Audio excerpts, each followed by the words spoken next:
Y ya está con nosotros el ingeniero José Blandón Castillo y sus comentarios nacionales. Oiga, me escribe un oyente, dice que son frailejones, no, son frailejones. Frailejones se llama.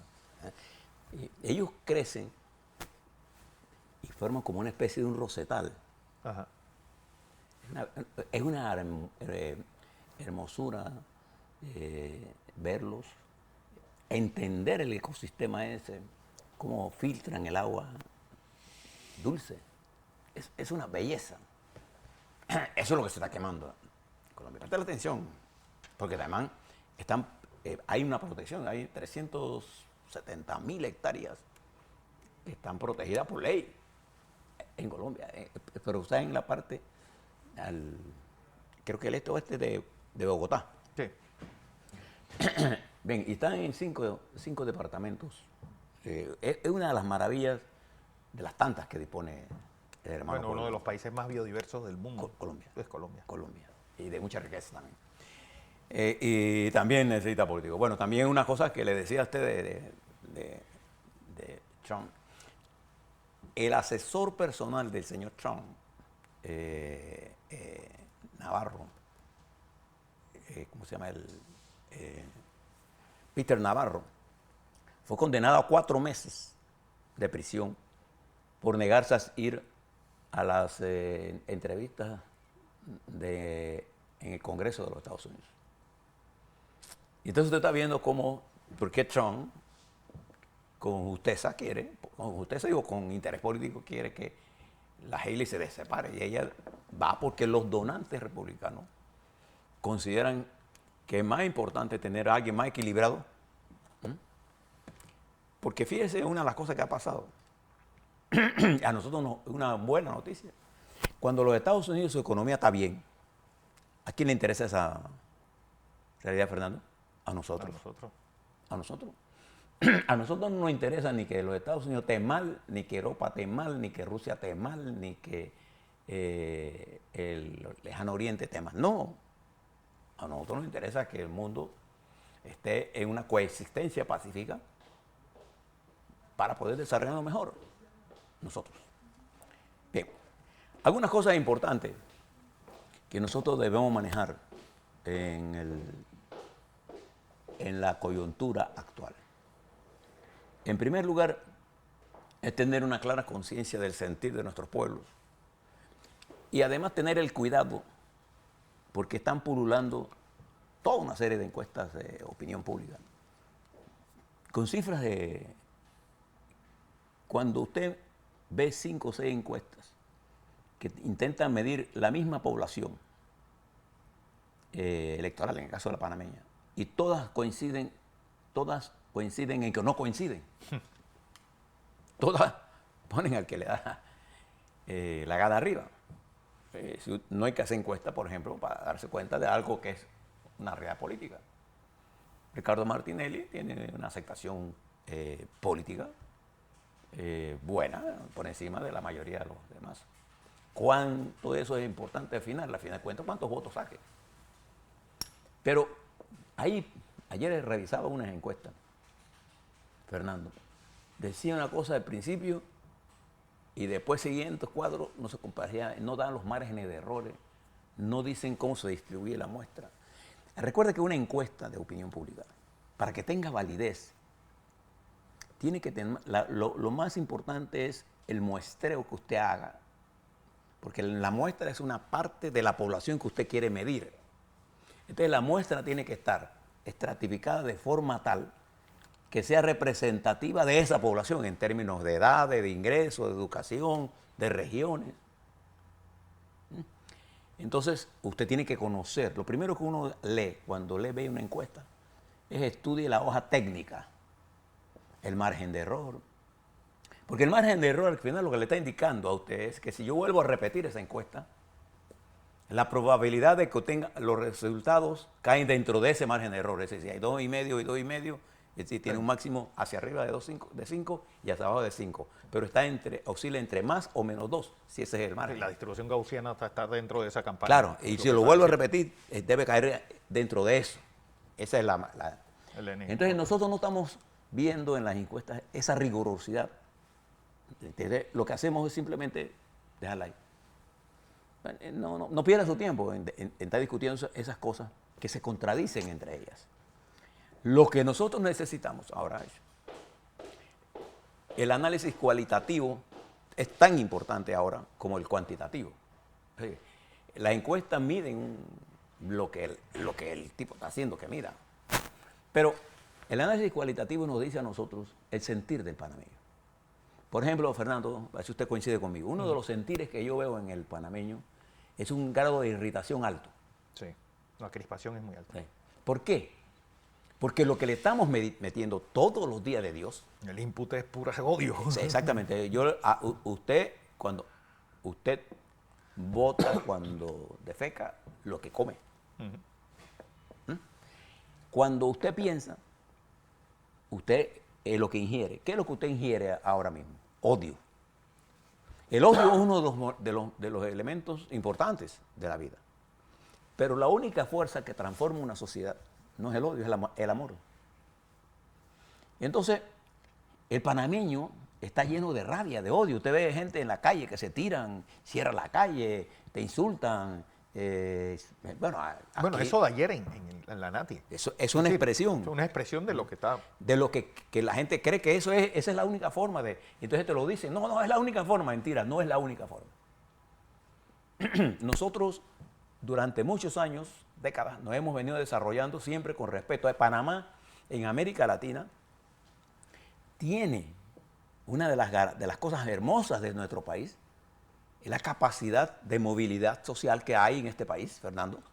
Y otra de las características es la amabilidad y el respeto que se ha venido perdiendo porque a los jóvenes le decimos los pelados y a los viejos son viejos de mierda.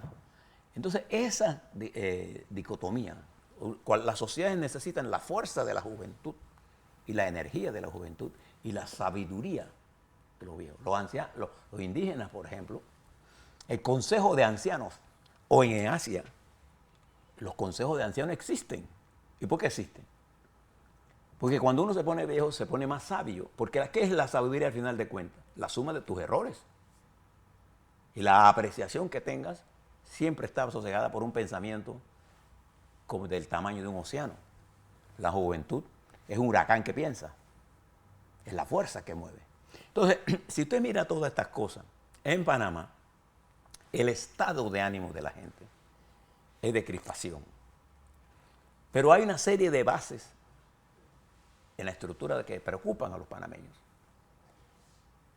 Una de las preocupaciones de los panameños, sin duda alguna, tiene que ver con el salario y el trabajo. Porque esta es una sociedad consumista. Observe para que vea que el panameño habla de la canasta básica familiar, pero no habla del costo de esto. Sí. De esto. Del costo de los.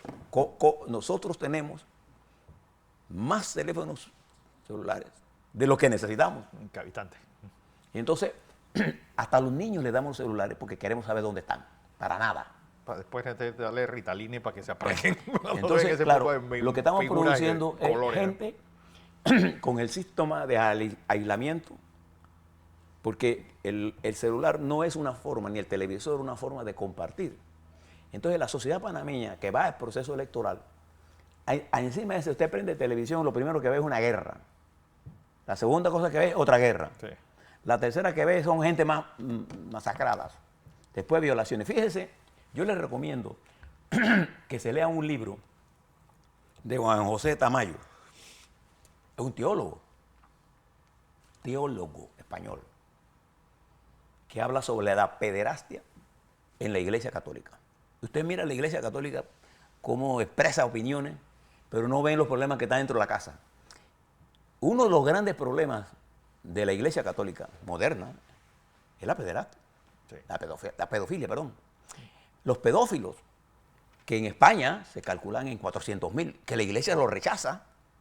Ayer leía la información que en Alemania los protestantes habían abusado de cerca de 8.000 niños, las iglesias.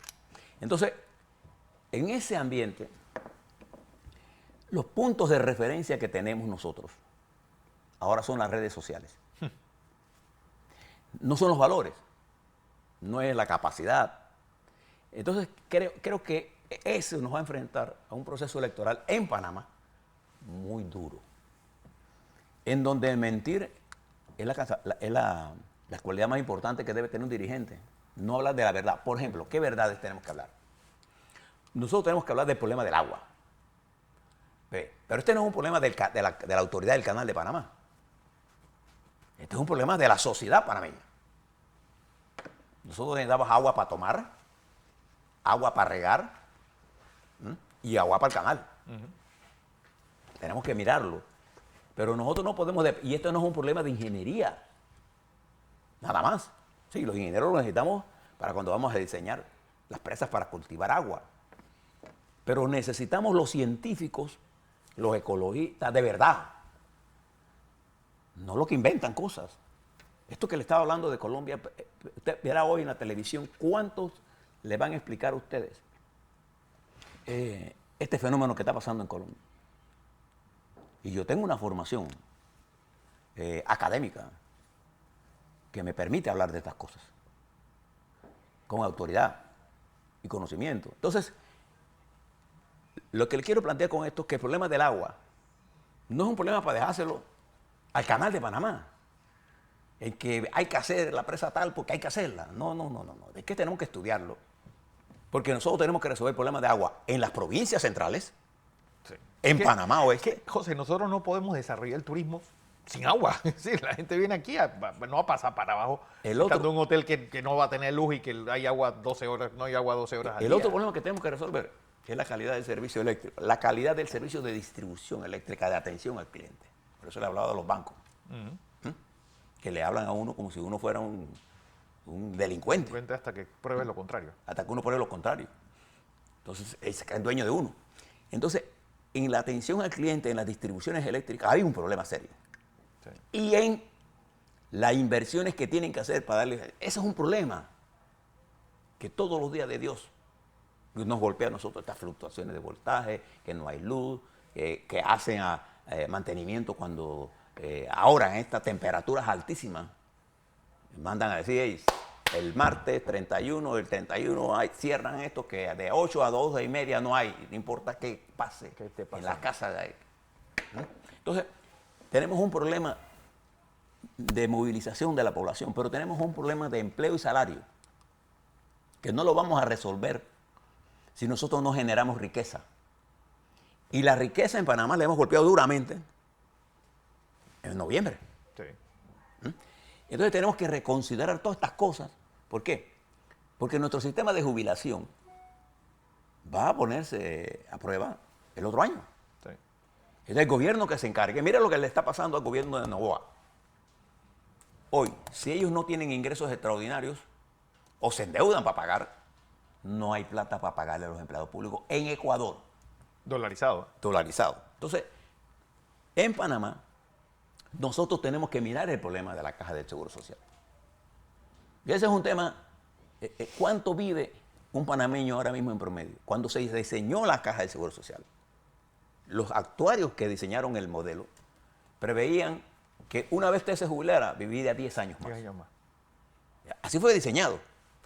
El problema de ahora es que usted se jubila a los 62 años y es probable que llegue a los 80. Que llegue a los 80, 82, 20 años más tarde. Con todos los problemas que trae vivir más allá de 75. Pero además haya un grupo importante de trabajadores nuestros que entran al sistema como trabajadores informales, que en la práctica ganan suficiente dinero, pero que no cotizan para el final. Entonces, a esa gente, tenemos que mirar varias formas de mirar. Una de ellas es que el gobierno, en vez de estar dando subsidio, de un aporte para que ellos entren al proceso de jubilación. Bueno, eso es lo que se iba a hacer con los aportes de la mina. Entonces, no, pero digo como cotización del gobierno, porque cuando usted no cotiza, cuando usted no está registrado, usted no es sujeto de crédito de nada. De nada. Y tenemos un sistema bancario que tiene una liquidez impresionantemente buena. 165.000 millones activos, de los cuales 61 millones son préstamos aquí. Fíjese el peso positivo del sistema bancario nuestro. En lo negativo, destaco, nosotros cuánto recibimos aquí quejas de clientes por el maltrato. Entonces, hay que revisar esas cosas. Hay que preocuparse por el usuario de los sistemas, ¿no? El sistema, por ejemplo, de transporte público ha mejorado sustancialmente con los metros. Y con los metrobuses. Con los metrobuses. Ahora los han sacado de circulación. Entonces nosotros tenemos que mirar lo que le preocupa a la gente, porque se está caldeando también. Nuestros jóvenes y nuestros adultos están usando demasiado ansiolíticos. ¿Por qué? Porque la vida ya dejó de tener ese sabor de simpatía, daba gusto sentarse en un lado y hablar con alguien. Ahora todo el mundo habla del problema que tiene. ¿Por qué? Porque como la comunicación es instantánea, las malas noticias corren más rápidas que las buenas noticias. Y la mentira corre a una velocidad de 5 veces mayor que la verdad. O sea que cuando usted se da cuenta que la cosa era mentira, ya ha pasado 5 veces más, 5 oleadas más de información negativa. En ese marco, entonces, que el sistema se hace más perentorio cuando la justicia no funciona en forma equitativa o en respeto a lo que establecen las presunciones de inocencia. Aquí nadie respeta la presunción de inocencia, Fernando. No. Aquí la gente Bueno, es que aquí nos acostumbramos a los linchamientos mediáticos sí. y aplaudíamos esas estupideces. Bueno, algunos aplaudían. Nosotros no. En lo personal siempre he estado en contra, no sé, de esta... ayer escuchaba, mire esto, no queremos llevarlo a esos extremos. En Chile, la jefe de comunicación decía que ella estaba en contra de medidas duras contra la migración o contra el crimen, porque eso imponía la posibilidad de una censura. Pero y los maleantes están pensando en la libertad mía. El que cierra una calle, sabiendo que por esa calle pasan gente sana, gente enferma, ¿está pensando en la gente? No, señor. Entonces no podemos darle el espacio para creer que en la anarquía la democracia encuentra en su camino. No. Si usted ve el lenguaje de Maduro, el lenguaje de los cubanos que están destruyendo más a la población, que están empujando a la gente a salir, porque esa es su válvula de escape, o la de Nicaragua, o el golpe que está incidente todavía en Guatemala, o lo que está pasando en Perú. Usted está viendo que el autoritarismo es más fácil, pero no desarrolla nada, absolutamente nada más que destruir la riqueza. Entonces nosotros estamos en contra de la, voy a terminar aquí, en contra, Fernando, de la satanización de los sectores empresariales, porque son los pequeños y medianos productores de este país los que más empleo generan. Son los productores del campo los que más barato generan y la comida es más importante que nada. Pero son los grandes empresarios nuestros los que generan empleo, los que tienen la capacidad de concebir proyectos, desarrollarlos, armar las estructuras y dar empleo. Entonces nosotros tenemos que hablar con respeto del sector empresarial. Igual que tenemos que hablar con respeto del sector obrero, pero los obreros también tienen que entender que no es a batazo que nos van a imponer sus medidas. Ya lo hicieron en noviembre. Sí. En noviembre nosotros tuvimos aquí una especie de alzamiento en la que lo que lincharon no fue ni siquiera el sistema político, lo que lincharon fue la verdad. La gran hazaña de noviembre fue la liquidación de la verdad. Y al liquidar la verdad, quedamos en la mentira y vaya a ver si la mentira le va a resolver algún problema. La guerra no resuelve los problemas, es la paz. Putin se engañó con Ucrania, lleva 2 años. Israel se metió en la guerra más prolongada y todavía se va a prolongar más y va a sufrir más. Un país que tiene el derecho a vivir en paz, Israel. El derecho, además, tiene uno de los países más desarrollados del mundo, sí, tecnológicamente. Pero en la guerra perdemos todos. Y se está generando un clima cada vez más complejo y como si fuera poco. El cambio climático, esto que usted está viendo en Colombia, estos fuegos y todo esto, esto que usted está viendo en Panamá, los cambios de las dinámicas de nuestras cuencas hidrográficas, los cambios de la dinámica, tenemos que entenderlas para poder abordarlo. Y sobre todo, ahora que vamos a entrar en el proceso electoral, Fernando, nosotros como sigamos así, esto va a terminar mal. Entonces mejor que termine bien. Sí. Y la única forma que termina bien es si nosotros hacemos el proceso electoral con alegría, no con la salvajidad que lo está haciendo, por ejemplo, los señores de Venezuela. Cuando usted pone en la televisión y encuentra a un Jorge Rodríguez, que es psiquiatra. Pues yo digo que más loco es él. El que necesita un psiquiatra es él. Porque él habla de la oposición, que es mayoría en Venezuela, y respetándolos. A ella le manda a la furia bolivariana a acabar con la mayoría. Eso no es democracia.